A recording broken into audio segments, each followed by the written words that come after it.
Hello everyone, मेरा नाम मनीष कुमार है और आप सभी का मनी रूट्स के यूट्यूब चैनल पे स्वागत है। आज हम लोग डिस्कशन करने वाले हैं एक टैक्स सेविंग फंड के बारे में, जिसे ELSS स्कीम भी कहते हैं। इस फंड का नाम है क्वांट टैक्स प्लान, जिसके बारे में हमारे एक सब्सक्राइबर ने रिक्वेस्ट की थी वीडियो बनाने के लिए।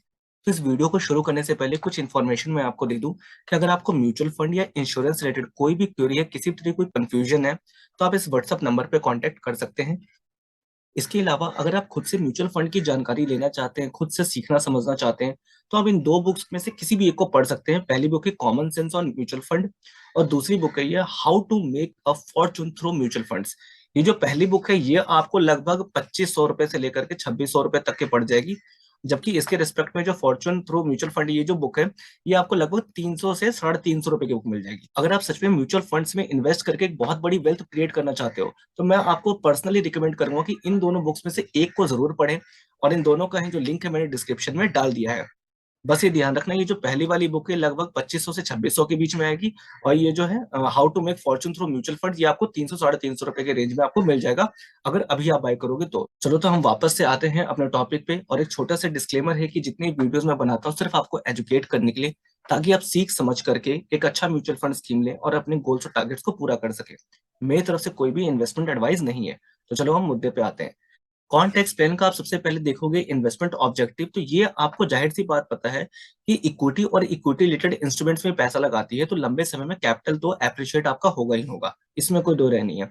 बट एक चीज का आपको ध्यान रखना है, क्योंकि ये टैक्स सेविंग स्कीम है, आपको टैक्स बेनिफिट देती है, तो यहाँ पे 3 साल का लॉक इन पीरियड है जो आपको मिलने वाला है। इस चीज का आपको खास कर ध्यान रखना है। तो अब एक सवाल आता है कि एलएसएस स्कीम में किन लोगों को पैसा लगाना चाहिए। तो मैं पर्सनली उन्हीं लोगों को सजेस्ट करता हूँ जो ऑलरेडी 5 लाख रुपए से ऊपर की सालाना इनकम ले रहे हैं, मतलब ऑलरेडी वो टैक्स स्लैब में है, तो टैक्स सेविंग के लिए वो इन्वेस्टमेंट कर सकते हैं। और साथ ही साथ जो आपको ईयरली बेसिस पे जो इस पे ग्रोथ मिलेगा, वो तो आपका बेनिफिट है ही, वो आपको एक्स्ट्रा मिल ही रहा है। तो इस चीज का आपको थोड़ा सा ध्यान रखना है। तो चलो हम इसके फंड मैनेजर को देखते हैं कि कौन इन फंड को मैनेज कर रहे हैं। आप यहाँ देख सकते हो कि दो फंड मैनेजर हैं, मिस्टर वैशव सहगल जी और मिस्टर अंकित ए पांडे जी। एक 2019 से और 2020 से इस फंड को मैनेज कर रहे हैं, और दोनों को ही इस इंडस्ट्री का बहुत अच्छा एक्सपीरियंस है। चलो अब देखते हैं तो जो इनका एक्सपीरियंस है, किस तरीके का रिटर्न इन्होंने जनरेट किया है, क्या काम किया है, और अब से हमें इन्वेस्ट करना भी चाहिए इस पे या नहीं करना चाहिए, इन सारी चीजों को अब हम देखने वाले हैं। इसका एसेट अंडर मैनेजमेंट, जिसे फंड साइज भी कहते हैं, ये 2000 करोड़ से कम का है, मतलब अभी एक छोटा फंड है। तो कई लोगों का जैसे मानना होता है ना कि छोटे छोटे फंड में अगर हम स्टार्टिंग में पैसा लगाते हैं तो आगे चल करके एक बहुत अच्छी ग्रोथ हो सकती है। हाँ, ये कुछ हद तक मैंने भी ऐसा देखा है, बट इस बात की कोई श्योरिटी नहीं होती है। इसके अलावा आप देखोगे इसका जो एनएवी है 2 नवंबर 2022 तक का 271 रुपए का है, और एनएवी से ज्यादा कोई फर्क नहीं पड़ता है। तो अगर आप एक ऐसे पर्सन है जो ये मानते हैं कि हमें जिसका एनएवी कम है, हमें उस पे उस म्यूचुअल फंड में पैसा डालना चाहिए, और जिसका एनएवी ज्यादा है उस पे हमें इन्वेस्ट नहीं करना चाहिए, तो ये सिर्फ एक मिथ है। ऐसा कुछ भी नहीं होता है, उससे कोई फर्क नहीं पड़ता है, मैंने पहले की वीडियोस में बता रखा है। बट अगर आपको फिर भी अभी तक क्लियर नहीं है तो प्लीज कमेंट सेक्शन में डाल देना। मैं कोशिश करूंगा उस पर एक सेपरेट वीडियो बना करके आपको अच्छे से एक्सप्लेन कर दूंगा। अब इसकी देखते हैं कि सीएजआईएन की जो ग्रोथ है लास्ट 3 साल का, लास्ट 5 साल का, और जब से ये फंड शुरू हुआ है, तब से हमने लिखा हुआ है। तो आप देखोगे लास्ट 3 साल में, जैसे कि आप जानते हो कि मार्केट गिरा था 2020 के बाद, बहुत ट्रेमेंडस ग्रोथ आई थी, मतलब बहुत तेजी से मार्केट ऊपर उठता गया। तो कुछ ऐसे फंड थे जिन्होंने 30% 40% तक का भी रिटर्न जनरेट किया है, जिसमें से क्वांटेक्स प्लान भी है। तो इसको देख करके आप बहुत ज्यादा, मतलब ऐसा मत मान लेना कि आगे भी लगभग 35-40% का रिटर्न आपको ये जनरेट करते रहेगी। ऐसा नहीं होता है। इस चीज को आप थोड़ा ध्यान रखना। आप लास्ट 5 साल का इनका देखोगे तो 23% के आसपास का है, और जब से शुरू हुआ तब से देखोगे तो लगभग 21%। तो अगर मैं इस फंड में इन्वेस्ट करता तो मैं कितना मानूंगा कि मुझे कितना मिल सकता है, तो मैं पर्सनली मानूंगा कि 16% से लेकर के मैं 21% का मान के चलता कि अगर मुझे एक ईएलएसएस कैटेगरी के फंड में, जिसे मेरी टैक्स सेविंग हो रही है, अगर 16 से 21% का सीएजीआर मुझे मिल जाए, तो पर्सनली वो मुझे बहुत ही ज्यादा अट्रैक्टिव लगेगा। तो यहाँ पे आप देखोगे कि इनका एक 20-21% के आसपास है। तो रिटर्न को लेकर के मुझे इस फंड से और इनके फंड मैनेजर से कोई भी कंप्लेन नहीं है अभी तक। अब आगे देखते हैं कि इनका जो एसेट एलोकेशन वो कहाँ कितना है।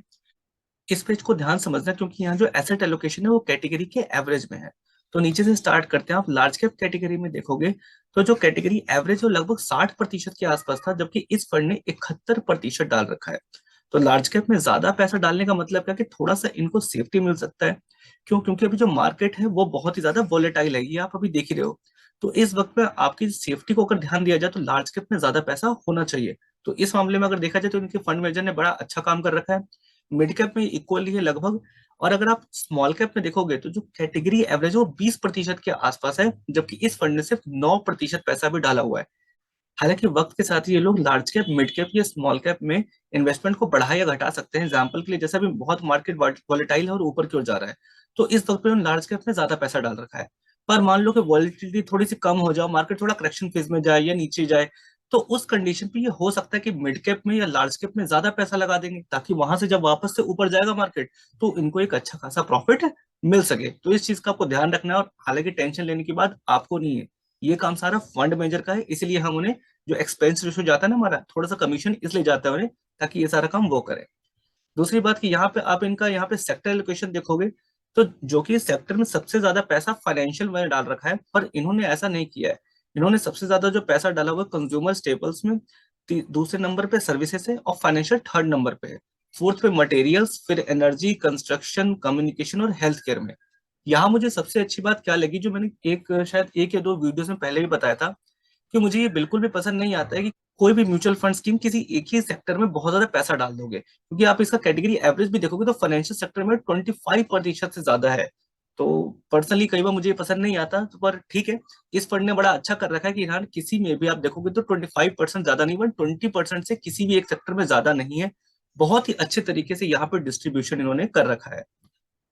आगे चलते हैं, इनके पोर्टफोलियो को देखते हैं कि क्या इन्होंने चेंजेस किए हैं। तो आप देखोगे सबसे ज्यादा इन्होंने पैसा लगा रखा है अंबुजा सीमेंट में, और लास्ट 1 ईयर में इनका 1.25% में एडिशन भी हुआ है, मतलब, और टोटल इनकी होल्डिंग्स है 9.8%। दूसरी कंपनी जो सबसे ज्यादा होल्डिंग्स पे इनकी आईटीसी है, और आप लिखोगे कि लगातार लास्ट 3 महीने और 6 महीने में इसके अंदर इन्होंने अपनी होल्डिंग्स को इंक्रीज किया है। तो ये सारी चीजें आप देख सकते हो कि किन किन कंपनियों में इन्होंने अपनी होल्डिंग्स को लास्ट कुछ समय में इंक्रीज किया है। यहाँ पे तो अदानी पोर्ट्स है, state bank of India, Patanjali foods, L&T, Reliance industry, NTPC, Kotak Mahindra bank, Indian hotels. तो इनका पोर्टफोलियो देख करके तो मैं सेटिस्फाइड हूँ कि हाँ, इसमें आगे भी अच्छी ग्रोथ आ सकती है। और जनरली आईटीसी का मैंने देखा कि अभी रिसेंट लास्ट कुछ टाइम में बहुत ज्यादा बड़ा था। मेरी भी इसमें होल्डिंग थी डायरेक्ट, जो मैं स्टॉक मार्केट में इन्वेस्ट करता हूँ, तो और मैंने लगभग इसमें 200-250 रुपए के आसपास पे इस पे इन्वेस्टमेंट की थी। तो ये चीज मुझे देख के अच्छा लगा कि हाँ, इन्होंने भी इस पे इंक्रीज किया था अभी रिसेंट टाइम में, इसमें होल्डिंग्स को इंक्रीज किया। और आप इसमें ग्रोथ देख सकते हो कि आईटीसी बहुत तेजी से इसका स्टॉक अभी भागा है। तो चलो, ये सारी चीजें देख करके तो मुझे अच्छा लग रहा है कि इनके फंड मैनेजर बहुत अच्छी तरीके से काम कर रहे हैं और मार्केट को बहुत सही तरीके ट्रैक करते हैं। अब देखते हैं इसका छोटा सा रिस्क रेशियो एंड में, कि भाई अभी तक जैसा परफॉर्म किया है वो तो ठीक है, आगे भी कर सकता है कि नहीं। तो चलो अब इसका देखेंगे स्टैंडर्ड डेविएशन और बीटा, जो कि वॉलेटिलिटी को शो करता है। और ऐसा कहा जाता है कि जितना कम होगा उतना ही अच्छा होता है। तो कैटेगरी एवरेज के रिस्पेक्ट में देखोगे तो 20.38 ऐसा कैटेगरी एवरेज है, उसके रिस्पेक्ट में 22.72 है, तो थोड़ा सा ज्यादा वोलेटाइल यहाँ पे शो हो रहा है। तो लार्ज कैप कैटेगरी को देखकर ये मत सोचना कि ये बिल्कुल कभी भी वोलेटाइल होते ही नहीं है। तो आप देखोगे कैटेगरी एवरेज के रिस्पेक्ट में ये थोड़ा सा ज्यादा वोलेटाइल है। और यहाँ पे बीटा आप देखोगे तो ये ज्यादा वोलेटाइल नहीं है, 0.9 इनका कैटेगरी एवरेज है, 0.91 है, तो ये लगभग आसपास ही है। तो ये कोई दिक्कत वाली बातचीत नहीं है। बट सबसे इंटरेस्टिंग चीज जो मैं हमेशा कहता हूँ, शार्पे रेशियो, जो कि रिस्क एडजस्टेड रिटर्न है, कि जो फंड मैनेजर है वो जितना भी रिस्क ले रहा है तो उसके एवज में जाहिर सी बात है आपको कुछ ना कुछ रिवॉर्ड जनरेट करके देता है। तो जितना रिस्क ले रहा है उसके रिस्पेक्ट में कितना रिवॉर्ड दे रहा है, अगर कम रिस्क ले रहा है और कम रिवॉर्ड दे रहा है तो वह चलेगा, पर अगर ज्यादा रिस्क ले रहा है तो ज्यादा रिटर्न्स भी जनरेट करने चाहिए, ज्यादा रिवॉर्ड भी जनरेट करना चाहिए। तो ये सारी चीजें हैं, कुछ रेशियो की मदद से निकाले जाते हैं, जिसमें से एक है शार्पे रेशियो। तो आप यहाँ देखोगे जो कैटेगरी एवरेज है 0.68 है, पर आप उसके एवरेज में अगर आप इसका देखोगे शार्पे रेशियो तो 1.21 है। तो लिटरली इनके फंड मैनेजर, इसको देख के पता चलता है बहुत अच्छा काम कर रहे हैं। हाँ, ये मैं मानता हूँ कि उन्होंने जिन स्टॉक से पैसा लगा रखा है वो थोड़े से ज्यादा वोलेटाइल है, पर रिटर्न जनरेट करने के मामले में बहुत ही अच्छा काम कर रहे हैं। तो जैसा कि हमारे एक सब्सक्राइबर ने रिक्वेस्ट की थी इसमें वीडियो बनाने के लिए कि ये फंड कैसा है, तो मेरे हिसाब से ये ओके है, ये एक अच्छा फंड है। इसमें अगर वो इन्वेस्टेड है तो मुझे लगता है कि अभी तक जिस तरीके से रिटर्न दिया है आगे भी अच्छा रिटर्न डिलीवर कर सकता है। हाँ, पर मेरी कोई इससे बहुत ज्यादा एक्सपेक्टेशन नहीं है, क्योंकि अगर आप देखोगे इसका ग्राफ आप जाकर देखोगे तो ये अचानक से बहुत ज्यादा ही बढ़ा हुआ है। तो कुछ टाइम के लिए हो सकता है कि ये नीचे भी जाए। मतलब क्या कहना चाहता हूं कि अगर कोई अभी लमसम इन्वेस्टमेंट करना चाहता है तो मुझे लगता है कि इस फंड में उसे लमसम इन्वेस्टमेंट नहीं करना चाहिए, क्योंकि बहुत ज्यादा ऊपर उठ गया है, तो मुझे लगता है थोड़ा सा नीचे वापस से जाएगा। बट अगर कोई एसआईपी कर रहा है तो कोई दिक्कत नहीं है, उनको तो ये देखना ही नहीं चाहिए कि मार्केट ऊपर जा रहा है या नीचे जा रहा है।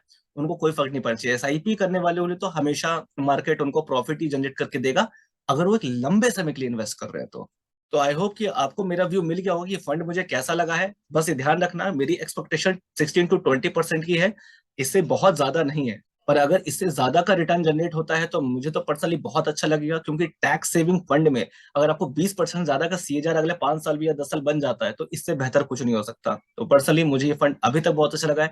उम्मीद करूंगा कि आगे भी इनके फंड मैनेजर इसी तरीके से काम करते रहे और आपको एक अच्छा रिटर्न जनरेट करके दें।